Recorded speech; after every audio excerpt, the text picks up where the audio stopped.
You're listening to the AfterBuzz TV Network, now the largest new media platform on the web, and your #1 source for after-show entertainment. Very good, Dean. Johnson.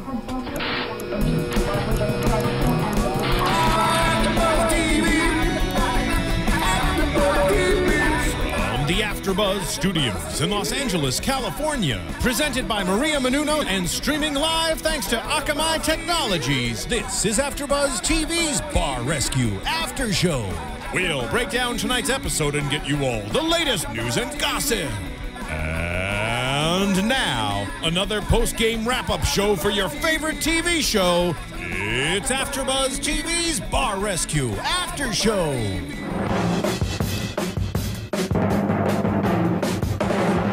If you get in trouble, bring it home to me. Welcome, ladies and gentlemen, to another Bar Rescue After Show. This is Phil Svitek back from hiatus on the episode called I Smell a Rat. But I actually don't smell a rat. There was one mistake, and it was pointed out to us by our special guest tonight, Maria Menounos. So I'm gonna make sure that gets fixed right now. But Maria, as I'm fixing the mistake that you pointed out, which I'll tell viewers later. Okay. What did you think of tonight's episode? You know, it was pleasantly refreshing to see an owner of a bar actually realize that they should step aside and let the master do his work. You know, so it's obviously the fun part of the show is to see these not smart owners do the complete opposite. Can I tell you what an irony is? That the other owners down in Florida who did what reminded me of the same, I don't know if it's a coincidence, we're also minorities. You're talking about the ones that were in the bad area and that I believe it was a shooting, remember? Yeah. Oh, I remember that and episode. they totally listened. They were promoters, and they were humble, and they were the best I've actually seen, where they said to John, we get it, we're promoters, we're not bar guys, we're not club guys, help us. And John did, and the bar was very successful. So this guy had a little bit of pushback. Yeah, and I was nervous because I could tell, and you could tell, right, when he was asking questions of people about hookahs. I'm like, oh God, he's going to kill the hookah thing. And I thought for sure that this guy was going to throw down and it was going to be awful. He had Oasis tattooed on his arm. There was definitely a reason for us to be concerned, but he was amazing. He was like, whatever you say. At some point, he relented, and that was it. And to me, he was so smart to do that. I mean, other ones, they're all smart to listen to John, but I can see sometimes when their pride would get in the way. But when you're talking about hookah versus a nightclub, yeah, a nightclub just says so much more. It's something so much bigger. It was partly, I think what helped was certainly the responses of the rest of his team members. I don't think they've seen a girl in that place in a while, so they're like, oh yeah, girls, yeah, nightclub, it's going to be fun. And they got behind the whole concept. They did. Yeah, they were a good little group. They were energetic and fun. And not at first. No, but when they were all pumped and rallying, I thought that was cute to see. Well, they had no leadership at all. And so when John came in and taught him how to lead, or got him excited, it was a game changer. But have you guys, anyone here been to a hookah bar? No. There's Black Hollywood Live's Daryl keeps wanting me to go. There's like a down the street. Does Daryl go to a hookah lounge? So many times. Wait, and I watched the episode obviously, so I saw when they did the little grant, the chart of how it's actually done. It is. It did say it's tobacco, right? Steven, you have the most experience. I don't want to misspeak. So the hookah is the pipe itself. And then the shisha is the tobacco that they lace with the syrup and everything to smoke it and insert the flavor in it. So it's literally just tobacco surrounded by a flavored syrup. Okay, so it's like having a cigarette with flavored syrup on it. I mean, it's tobacco. It's addictive, right? Well, it's tobacco, but tobacco's not naturally really that addictive. It's more the nicotine in cigarettes. So hookah's not as addictive. It's more habit forming. So like people will go to hookah. What's the difference? You don't really crave hookah. You crave a cigarette, but you'll be like, oh, I want to go smoke hookah because I can do this while I'm smoking hookah. It's like biting your nails in that kind of way. Yeah, I don't think anybody really needs these habits. I do it like maybe once every 2 weeks or so. It's a fun thing to do with friends. It's really communal. Like you get 6 people together, go smoke hookah, have food. So you're all smoking off the same thing. It's good. Then you have the food, and you generally blow your smoke right onto the food or to the side of the food. That all sounds so appetizing. Do you also do all smoke off the same thing, right? Yeah, but they have like little. So you're making out with all of your friends. They have plastic caps that they give you that are basically. And you guys are switching caps every time? Yeah, No. you have your own cap that you just put on the top, smoke, and then pass it on. It sounds like a lot of fun. I mean, was that's really how meningitis is spread and people die. I was, you know, as soon as I saw this place. Is also bleak. No, but as soon as I saw this place and how dirty and how filthy it was, and you know that just added to it. I'm like, oh my God, this please shut it down. This took the mentality of having, you know, a frat house. Remember, we've always talked about this. When you want a bar, you just kind of want to hang out with your friends, and that's the dream, is having the bar. Now, a hookah lounge is the next phase of that next level, whatever you want to call it, of like, we love this in college, we're going to continue this.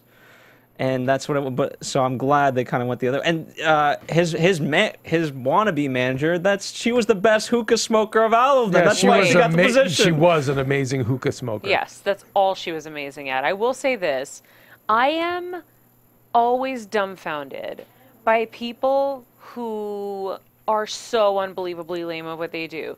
You're a hookah manager, and you're like, I don't know how to do this. Like, is this like right? Like. I want to scratch my own eyeballs out as I'm watching this. Here's what frustrates me. And you think you're amazing, and you're defending yourself on top of it. Yeah, no, I think I'm amazing. And she literally was blinking in the middle of it because she knew she wasn't deep down in her heart. But how do you what? And then rationalizing it by saying, well, you would be the same way if you didn't make money.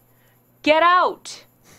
You're taking an entire business down. Get out. But she was there for 3 years. She must have been doing something. No, she was doing nothing right. That place was just like a playpen for everybody. That's not true, but I want to get your take on this. When his expert came in and said nobody had smoke coming out of their pipes, hers was the only one that worked correctly. Yeah, of course.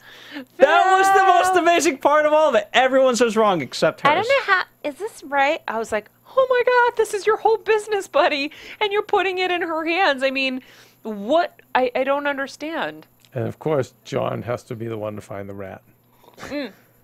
That would have been me, because you know me, I always find the rats. I won't name where, but I think growing up cleaning nightclubs, I have the nose for it. So again, you smell the stench, right? Follow the stench, and you'll find the source. It starts with the head of the fish. So he's in his office playing Connect 4, smoking hookah, watching children's videos. Again, kudos to 3Ball for just really funny editing of the little videos he's watching and laughing hysterically at the videos while he's blowing hookah. So you can tell where everything else would disintegrate, with the exception of it was Brandon was the senior bartender. I loved Brandon. He was amazing. Was that his name? Have we talked about front to back management, which is in John's book, but I don't think we've kind of discussed it on the show, where, you know, during the day when there's not a lot of business, yes, you can be in the back office and do your work, but when there's customers around, you're supposed to be in the front. That's where the business is happening. You don't manage a business from the back room, and that's what he was doing. Yeah. I think he had given up. He didn't know what to do. And that's what most of these business owners get to. They get to that place where they don't know what else to do. And so they do whatever's going to kind of stimulate them and make them happy in the moment, playing Connect 4, smoking hookah. And, you know, in this case, luckily, there was somebody that could come in like John and fix it, because he didn't know how to fix it at that point. There was nothing he could have done in that moment with that team and the way it was. It was one of the, I wish Dorinda were here today, but it was one of the, I think it was actually one of the dirtier bars we've seen. Yeah. Absolutely. The fact, the guy there was threw no up. flusher. There was no flusher. So even if you wanted to flush, you couldn't. Oh, and you're right, and we got a vomit too in the recon. That's. I mean, can you imagine, like, when we did it, we forgot. A lot of people were like, oh, you knew you were going in for recon. And I was like, yes, but you're such a fan of the show, and you're so caught up in everything, you forget what you're doing. You're just so giddy. You're like, ooh, John, what are we doing? And when we went in and we're eating this horrible stuff and drinking these things, we're not thinking there are flies in our drinks. And those guys weren't thinking that the citrus nitrous oxides are mixing in with the this and the that in that bottle of the things he was drinking. Like, he's not thinking that either. I mean, that's bad. That guy really took one for the team. John said we took one for the team. Well, I He don't actually know. vomited. No. But Maria, we did drink stuff with roaches in it, and yeah, no, we. I don't want to remember that shit. And I think if it wasn't for the We have fact, strong stomachs, that's what I'll say. but I know I did. You know, you have a sense when you're around John, you don't want to let him down, and I didn't want to let him down, and I got more nauseous watching our show than when I was actually there. And I think if I didn't know John, if I were just a person that was That randomly a happened. patron, yeah, I would have thrown up. It just didn't. It was like I had to be on my best behavior. Like I wasn't gonna let John down, but yeah, I would have totally He was thrown eating up. raw chicken. I would have totally thrown up. You know, well, no, when Mia shook the bottle and there were cockroaches at the bottom, Yeah. and that even thinking about it makes me. Yeah, let's not talk about it anymore. Let's talk about the dead makes me rats and the gag. vomit in this episode. Oh my God! It just shows lack of. I understand it can be a little bit perhaps problematic to find. Get a cat, get anything, find that thing. It's just a mentality Get thing. a cat. Find it. Well, if Any he- means possible. You hit it on the head. He quit. He quit. He quit. It's not easy. And I think really isn't, And he was like- just a college kid, and that's all. He didn't have the experience in bar or business. But smart enough to start it, and he did have a successful business. But just like all of us, anyone who's running a business, you get the wrong people in, which happens very easily. Pat Kevin, Lambert. What? Kevin, What? inappropriate, Sorry, rude, sorry. wrong. You can't be calling on people right now in the middle For of more a of show. this No, dynamic. you You don't want say- him? If you've you not- want him to no, bring wait. you a Diet Coke, you can ask. No. You haven't done bar rescue. That's all we do. We usually. Okay. I didn't want to pick on Steven because Steven gets picked on every week. I wanted to pick on Pat. Okay, here's the thing. You already now I've lost my point. I was making a good point. About hiring Bringing in the wrong employees. people. Yes, you bring in the wrong people and you don't realize they're the wrong people till you're already in a downward spiral and then it's hard to get out of it because they rationalize their position there. They make you feel like you need them and you can't live without them even though you know they're not right. Trust me. You're right. We've all been there. That's and right. so it's really, really hard as a business owner to identify the problem and be willing to make the tough decision And when to you're come up young with a too, solution. and when you're young is really Yeah, hard. so I applaud him for being an entrepreneur, for going out there, for doing it. He did it successfully. Wrong people trickled in. They slowly started to take him down, along with his own decisions, obviously. But again, a smart guy in the end because he could have resisted John's help.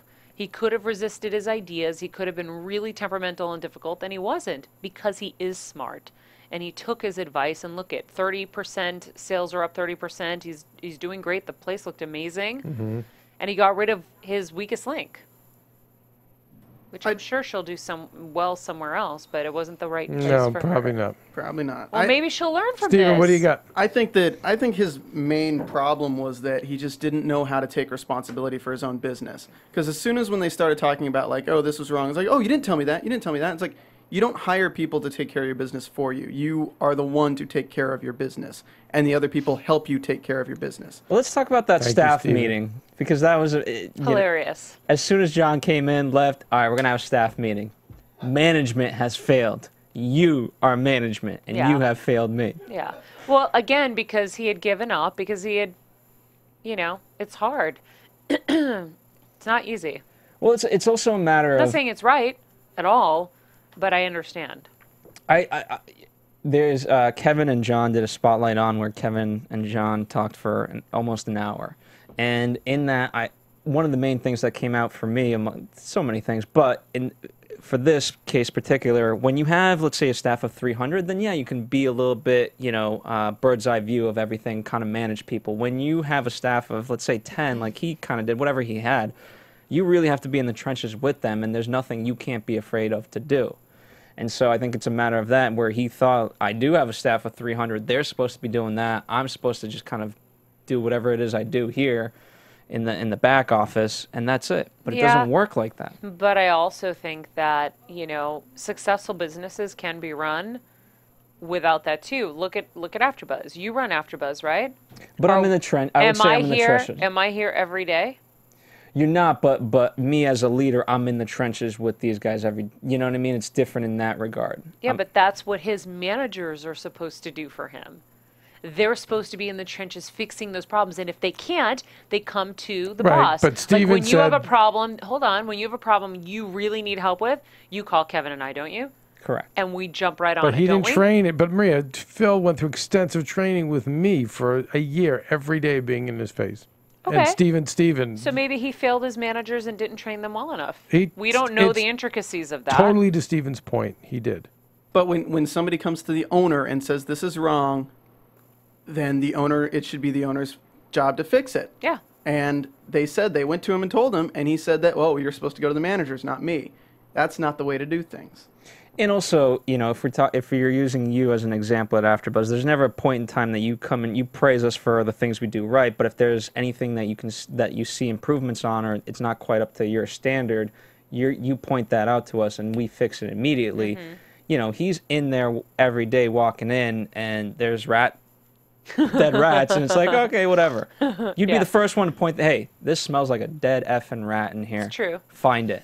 I would have found it. I would have. I know Not just you because would. I have the amazing nose for it, but... So, I mean, I think that, you know, if we're going to compare you to management, I think that, What was her name? Corey. Yeah. She was the only manager, though. Like, I don't think anyone else was technically a manager this entire episode. Yeah. I will say this. I was telling John this the other day when he came by the house. I said, what I'm so obsessed with this show is that after... How many years have we been watching it now, Kev? Oh my God, since the beginning. Right? So after so many seasons, what I love about this show that other shows that are formulaic like this don't do what he does is he does switch it up.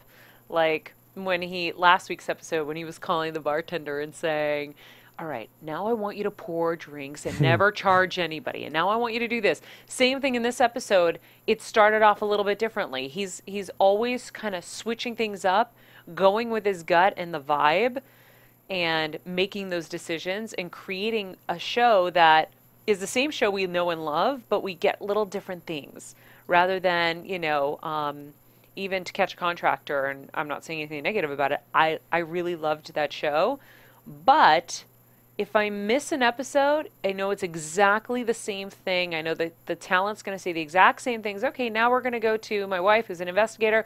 Okay, yep, checked out. Okay, I'm going to find him. Like, it's all very formulaic, so you can miss it a little. With Bar Rescue, I'm like, oh, what if he does something different tonight? You know? Yeah. Doesn't mean I don't still love To Catch a Contractor, but this is why I think Bar Rescue's just so ahead and so amazing. I mean, I think it just goes to, you know, I think not only does he obviously worry about the bar itself, and he treats every bar very separately, but he knows how to create a reaction for an audience. Mm-hmm. And he's brilliant at that. He gets angry. You guys want to talk about the stress test? Yes. Keven, your thoughts on the stress test? Well, again, to Maria's point, if this were another cookie cutter show in the fix-it space, they would show all the bartenders failing. They would show... But they didn't. The bartenders were the only successful thing. And now imagine the temptation on the part of John and Three Ball, the producers, to show the bar failing because you don't have a kitchen. You don't, you don't have other elements to show failing. So it's really hard to do a stress test and show that the bartenders actually do a good job. But they did. Which is why I laugh at people who say, "Oh, the show's cooked, it's fake." What? Like, no, because if it was, they would totally trip them up and do it. But they clearly did a good job. So the problem was in the area of hookah, and again, I love how he brought in the hookah expert. And you would think they flew the hookah expert out. You would think that guy was going to be there for the long haul. Yeah. And yet, curveball, the guy says, "No, hookah won't work in this area." John's right. I'm out. I thought for sure they were going to create a hookah area, like a little mini lounge for people. I didn't think we were getting out of hookah. Yeah, I didn't think we were getting out of it. I was really blown away. Blown away. I was too. I you know. But just common sense, guys. I know there's a lot of hookah bars in LA for whatever reason. But in terms of making money, a nightclub music pumping, dancing, drinks being served, door, a cover at the door. That's money. People sitting around slouching and puffing on a big lamp. I mean, it might as well be a coffee shop. Well, I want to speak on that. Oh, here we go. Here we go. Yeah. Oh my God, you goofball. It's the demographic though. Like, I absolutely love hookah bars. Like, there's some successful ones in North Carolina, and there's a lot of successful ones in LA. But that's because of the demographic in LA. Steven, they're not making more money than a nightclub. But they're also not in an area that they can have a nightclub. But if you had somebody come in and say to you, okay, I'm going to give you $500,000 worth of work, consulting, and equipment to have a nightclub. Oh, you totally want a nightclub. Bar. There's just so much more with a nightclub. I mean, nightclubs kind of sometimes go fast too, though. Like, it's hard to keep them relevant for a long period of time. But hookah bar could also just be a fad in and out, but you're going to make so much more money in a nightclub than a hookah bar. Well, with that location, they definitely, I don't even know why they would go with a hookah bar. I'm going to use The Spot as an example. There's a hookah bar around here called The Spot. It's basically a very small restaurant that at night adapts the entire upper level of this mall and puts tables out and heaters and everything, and it's an outdoor lounge open until 5 a.m. Sounds amazing. It's great, and I know that's sarcastic. But no, it's great because people can go and they can talk to people. They can hang out with their friends till really late at night. They don't have to worry about the whole going home at 2 a.m. But then if you had that same size location indoors in Hollywood, of course you wouldn't want a hookah bar. You'd want a nightclub. You'd want somewhere where people pay to get in. You want somewhere where there's lots and lots of dancing, loud music, hot ladies. All right. Excuse me, I was just tweeting to my followers to watch the show right now. I forgot. So anyway, we knew Brandon's a great bartender. We knew that the bartenders were great. What about our loose cannon, Jesse? By the way, great pod buster. If you guys don't know what a pod buster is, it's those interstitial. Jesse the owner? No, not Jesse the owner. I'm sorry. No. Who was the kid that danced? Nate. Oh, that was Nate. Yeah, he was amazing. In the pod buster, that's the part of the. That's in your commercials. It's between commercials. So let's say there's a 3-minute ad break at like minute and a half, they'll break up the ad breaks with a little insert from the show, quote unquote. Right. And his dance was amazing. His dances were great. Yeah. And again, kudos to 3Ball for putting that out there. Really great I didn't think he was going to make the cut because he seemed like he was really negative and very much with the manager. I'll say it. He seemed like a punk. Yeah, but what was funny is, again, the Taffer effect. John Taffer. He just, when you have like that alpha leader, everyone kind of falls in line, or they don't. Or they don't. But the ones that remain fall in line, and then he was like a perfect asset to that team, it seemed like. No, loved it. Just right? Because you know what he was? He was one of those kids with probably had ADD and hyperactivity, and leave it to John, who finds a way to empower him and use that energy, play to his strengths, like I always say around here, play to his strengths, not to his weaknesses. Dynamite Barback is one day going to graduate to be the bar, and he's going to love it. And you know what else he's going to do? I bet you, because it's a club, he's probably going to be involved in the music end of things. Mm-hmm. He's going to make this his life. All of those guys, they just needed a leader. And now you got the feeling, even when we're going to become a nightclub, oh, think of the girls we're going to see. Everybody was so excited. Mm-hmm. John Taffer, John Taffer. Let John Taffer run the Clippers. Well, it's always amazing to me, the girl, and people not making it. If you watch the show, you can prove John wrong if you try. For the most part, sometimes you get fired right off the bat. Wait, what did you say? Oh, prove him wrong, guy. Prove him wrong, because he could have fired her right then and there. She would have never gotten her shot, but he said, you know what, prove me wrong. Yeah, and there have been people who have. Yeah, and she didn't step up. I get it. You brought up her excuse of she's not getting paid. But you know what? This is your chance. If you really want to leave, then just leave. You should have left already. But now just prove it in this, in the course of 4 hours of the stress test, just prove it in those 4 hours. But they didn't have it to begin with. I mean, that's what it comes down to. And that's the sad part, because I also wonder with these people, wouldn't you want for your future employers to see you on the show stepping up and then being fired if you just weren't good enough, and then you could say you know what, I wasn't good at hookah or whatever. There's no long-term thought process. Yeah. like that.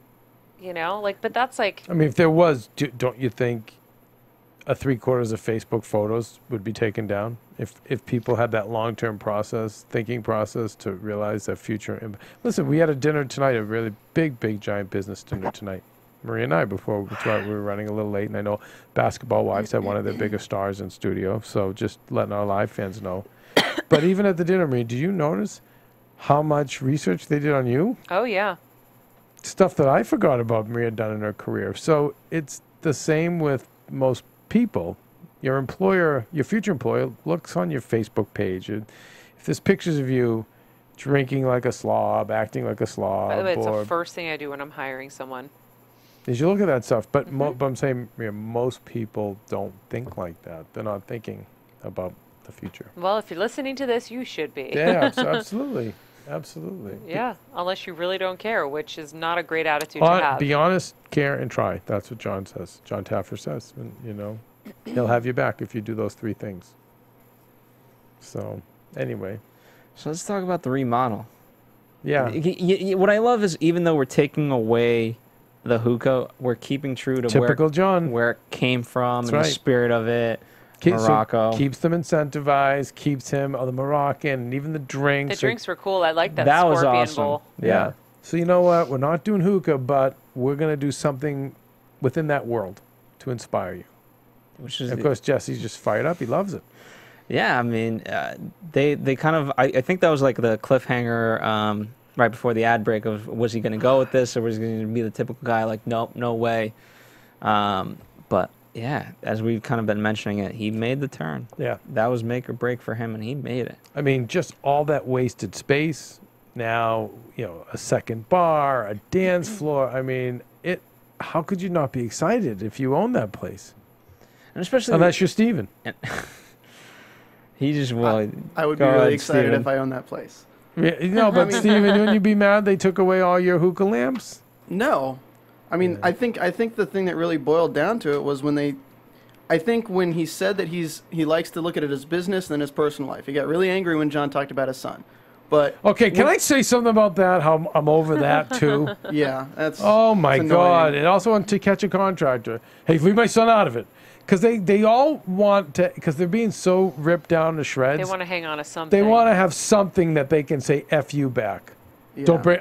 So I can't tell how many of these fools on these shows always say, "Don't bring my son into it," just so they can have some kind of retort. That's all it is. Yep. It's not about the son.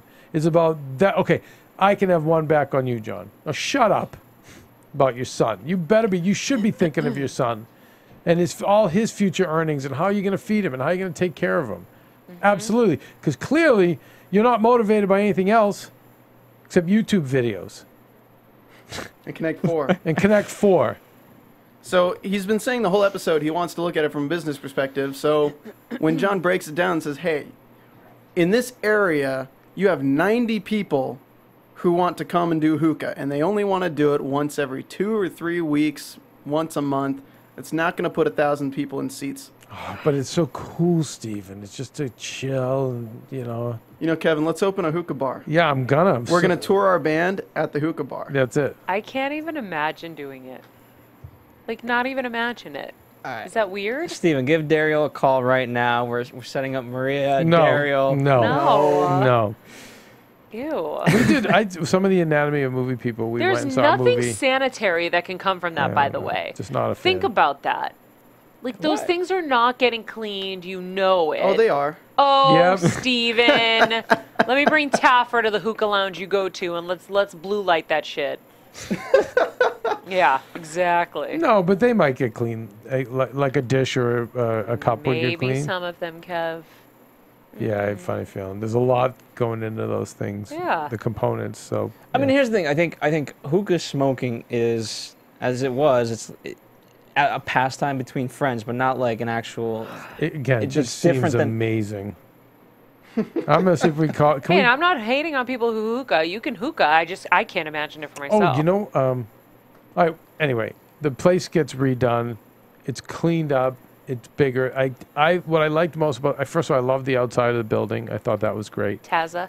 Yeah, and I loved what he did with what I like the most about the inside wasn't as much of the decor. What I loved was the practical use of the space, because as you know here at AfterBuzz, how precious is space, Phil? So precious. Right? So and when It goes so fast. when we use all of ours for offices and editing suites, We're so used up here. Kevin and I had to meet in the car in the driveway. yeah, we got today. kicked out. We got kicked out of our office for another viewing, and I'm like, okay, let's go to the car then. But when you have space and to see it get used, that was exciting to me. The fact that they took the different parts of the place, put in another bar, and Well, just all that trash behind the circular bar. Like they added 10 seats to that. That's 50 grand. Or no, Yeah. 5 seats, but that's still, yeah. I think he did say 50 grand. Yeah, And because- 10,000 per per seat seat. a year. Yeah. Steven, will you look up? I didn't get a chance to. Usually, I creep. I Facebook creep on these places. Are we still around? Did we survive? On Tazza? Yeah. In Where was Omaha. it again? Omaha. Omaha. I'm betting on these guys. I really am. They were just so excited. 2 updates. 2 days ago. And the people who showed up were happy. They were. You know, it's just a matter of the biggest worry for me was the music, but it seemed like kind of John thought of it ahead of time, and you can have it kind of sort of go on autoplay. If you can get a DJ, great, but you don't need one. Right. And then you're golden. Oh, it became a hookah lounge again. No. I think so. The Yelp reviews are from like 2 years ago, though, so I'm trying to find a recent one. The most recent one's 4/15/2014. Tazza Hookah Lounge. Yep. Oh, no. It says Oasis Hookah Bar and Tazza Nightclub. So here we are praising him for listening to No, John. no, wait, He listened to him in the episode. no, wait. But it's still a nightclub. Okay, It's a lounge. Shh. $5 cover charge. All right, good. Let's see here. Oh, you pull there's. it up? And wait, I have to pay a here he bunch for is. hookah, yeah. Here he is hookahing in the new Marrakesh area. Look Yep, at that. It's a hookah lounge. Oh, So, but so not nightclub at all anymore. see? Oasis Hookah. There's Jesse at Tazza nightclub. He's hookahing, like, thinking he's Biggie. So Marie's watching a YouTube video right now. All right, we'll get that link for you guys. We'll post it at the bottom of the description, so Oh, you guys my can Lord. definitely check that out. Yeah. He That's, turned. John's gonna freak. Oh, I'm sure John knows. Yeah, it's called Tazza Hookah Lounge now. That's sad. That's disappointing. Well, You who seem- knows? What if it's working? I'm sure it isn't. That really is this. Where do we go from here now? I mean, and their prices are like for a hookah like 23, 24. It's expensive too. It's not even. How much is like a hookah, whatever you call it, the stem, the rod? So usually you pay for the hookah with one refill of, or just the No, but refill of alcohol. let's say I'm a hookah bar owner. Mm-hmm. Something has happened in my life, and I've seen the light. Now I want to get one. How much does one of those cost? I'd say 150, 200 bucks each. Okay, how many do they have? That's a lot. Not that adds up tremendously, but they had tons of them. Yeah, they probably had like at least $5,000 worth maybe. Because that looked like what they had 30 hookah rods. I don't know. I'm now depressed that he reopened it, but Wow. now he's got definitely a nice looking hookah bar. You can see some of the photos on the video Maria pulled up. Yeah, We but kept okay. So they tweeted, "We kept everything Taffer implemented except the hookahs as our customer base wanted them. Come get your Puff Puff Taff shirt only at Tazza." Oh shit! Puff Taff. Oh my my God. Lord! Wow. The customer base wanted hookahs, so they're back. The hookahs have and always will be the competitive advantage. Yes, we did bring hookahs back. Customers wanted hookahs, and actually making it a nightclub decreased business. Oh. What? Where is Taffer to fight No. this? Okay, so here's what I will say. And John would probably agree with this. There's a different sophistication with running a hookah bar versus running a nightclub. Even a regular bar versus running a nightclub, Phil. And here's the difference. So that's why it doesn't surprise me that they went back, because a nightclub is so competitive. It just might have been beyond them. Well, you need promotion and stuff like that. That's tough. I mean, it's a nightclub. you work in the sense of when actual business is taking place. It's a lot less.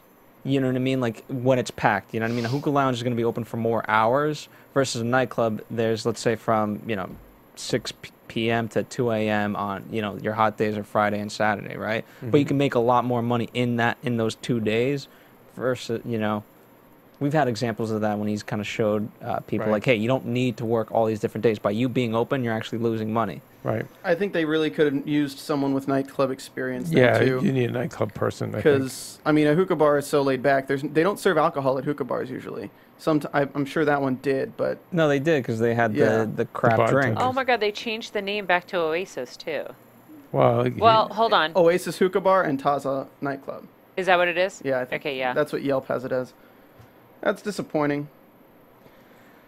Wow. I just think it's kind of like one of those things. Like if you need to be like an active go-getter, you need to be creating flyers. You need to actually have reasons for people to come to your nightclub.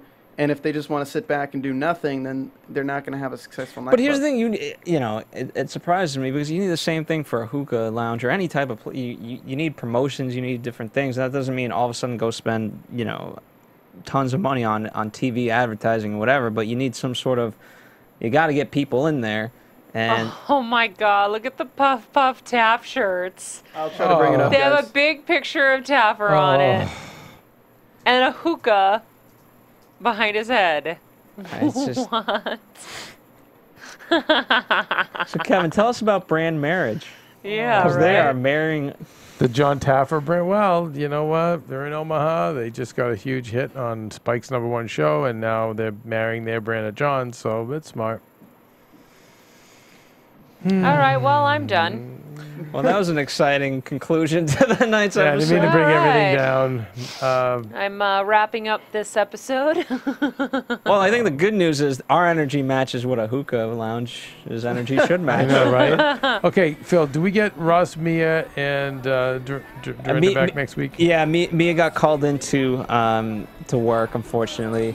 And then Russ, he's still making the transition in LA, so he's doing all that. And Dorinda had some sort of emergency, not a big one, luckily. It's just okay. kind of she just had to go home and fix something. So thank you, Maria, for coming in, sitting in for her. You're welcome. Happy to be here as a diehard Bar Rescue fan. Would you like to throw out a plug, Maria, for your reality show?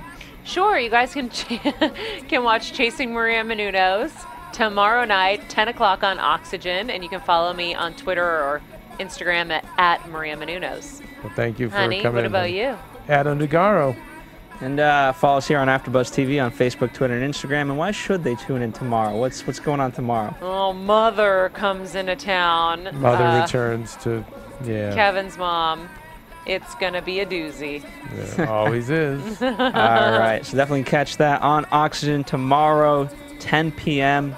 And what is it? At Steven is God, which are Steven Smoking Steve Hookah. Loves Hookah Bars.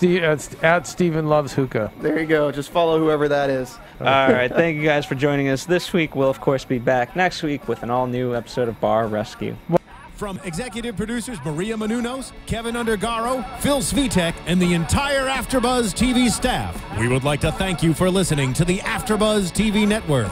To watch or listen to other after shows and post comments or questions, be sure to visit AfterBuzzTV.com. I'm Sir Richard Wentworth, and this has been a presentation of AfterBuzz TV. Buzz you later, One-Eyed Mike. The views expressed herein are those of the hosts only and do not necessarily reflect the views of AfterBuzz TV or its owners or principals.